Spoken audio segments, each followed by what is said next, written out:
وہ کیا چیز تھی جس سے ڈر کر آپ اپنا یہ آخری قدم اٹھایا اور مسلمان ہو گئیں؟ دراصل ایسی کوئی چیز نہیں تھی جس نے مجھے مسلمان بننے کے لیے ڈرایا ہو.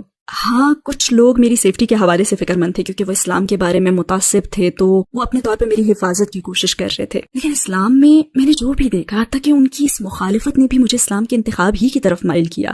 بلکہ مجھے اپنے فیصلے پر زیادہ بھروسہ ہوا کیونکہ جو مخالفت میں نے دیکھی تھی اس کی بنیاد اصل نالج کے بغیر تھی. اس کے برعکس میں جو بھی کرنے جا رہی تھی میرا اس پر یقین بڑھتا گیا.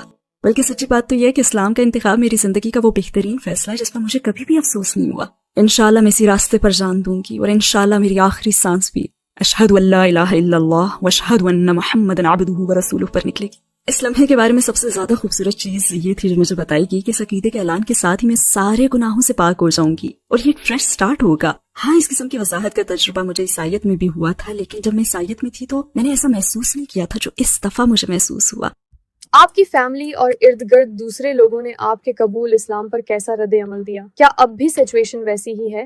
جیسے کہ میں نے بتایا کہ میرے مسلمان ہونے پر کچھ لوگ میرے لیے فکر مند تھے، اور انہی میں سے ایک میری ماں بھی تھی. وہ بہت فکر مند تھیں کیونکہ انہیں اسلام کے بارے میں کچھ علم ہی نہیں تھا، اور وہ ڈر رہی تھیں کہ مجھ پر تو ظلم ہوگا. تو انہوں نے مجھے اسلام سے روکنے کی پوری کوشش کی تھی، لیکن بدقسمتی سے اسلام کے حوالے سے ان کے سارے خدشات بے بنیاد تھے، اور خوش قسمتی سے میں یہ سب سمجھنے کے قابل تھی. تو میں نے ہمت نہیں ہاری. کئی موقعوں پر تو میری بہت دل آزاری بھی ہوئی تھی. ایک دفعہ تو میں نے اپنے والد کو فون کر کے کہا کہ میری ماں مجھ پر بھروسہ کیوں نہیں کرتی. میں اس مذہب کا انتخاب اس لیے کر رہی ہوں کیونکہ میں سمجھتی ہوں کہ یہ میرے عقائد کو مستحکم رکھ کر مزید پاک کر کے اس میں بہتری لائے گا.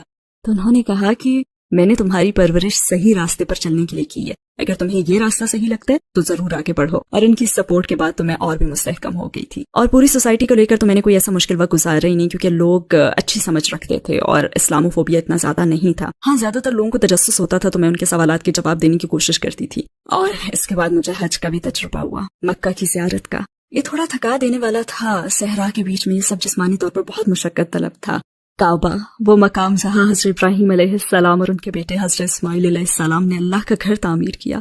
وہی کعبہ جہاں لوگوں کو اللہ کے حکم سے اس مقام کی طرف عبادت کرنے کا حکم دیا گیا، اور پھر جہاں حضرت محمد صلی اللہ علیہ وسلم کو قرآن ملا.